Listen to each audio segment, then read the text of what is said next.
City of Mati Police Station, kauban sa PIDEA Davao Oriental, bypass operation, nagmalampuson sa report ni Baby Calderero. Sa gipegang join the bypass operation sa mga personahe sa City of Mati Police Station, ubo sa supervision o pagpanguna ni Police Major Al Anthony Gumbahan o ICG Police sa Siyudad sa Mati, kauban sa mga personahe sa PDEU Pisog o buo sa pagpanguna ni Police Major Conrado Budak Jr. PIDMU personnel ubo sa koordinasyon sa DIA Davao Oriental Provincial Office sa mga operasyon ni atong Oktubre 24, 2023 sa mga bandang alas 2 ang takna sa hapon batok sa usa ka alias Chukchuk sa may Purok Dita, Barangay Bubuning, Siyudad sa Mati, ubo sa koordinasyon sa PDEA nga gamit sa maong usa ka 500 peso bill nga money o bypass money nga resulta sa pagka-aresto o pagkasikop sa mga subject person nga naila sa pangalang Adam Laderas Esteban alias Chukchuk, street value individual 30 anyos og minyo, job order sa City of Mati, residente sa may Purok sa ganaon na Battiano, Barangay Lawigan, ning Siyudad sa Mati, Davao Oriental.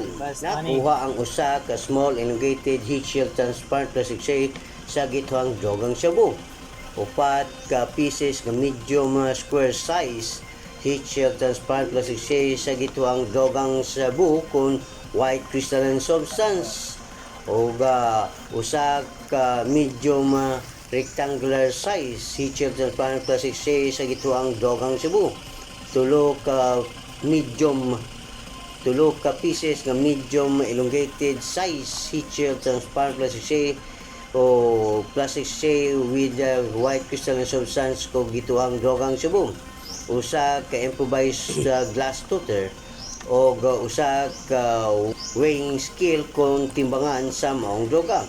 Duha ka disposable lighter, usa ka wallet nga color brown, usa ka coin purse nga color blue, usa ka belt bag color black ug usa ka unit nga smartphone ug usa ka unit nga Honda XR150 ug 1,020 pesos sa nagkadaing dominasyon ang nakuha sa maong suspitsado. Usa ka 500 peso bill nga mo'y gamit sa maong bypass operation.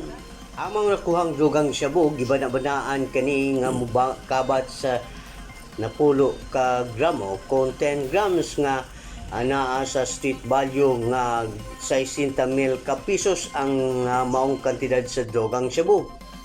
Ang maong narestong suspitsado ananas kustudiya sa atong otoridad alang sa pag-atubang sa kasong Republic Act 9165 kon Comprehensive Dangerous Drug Act of 2002.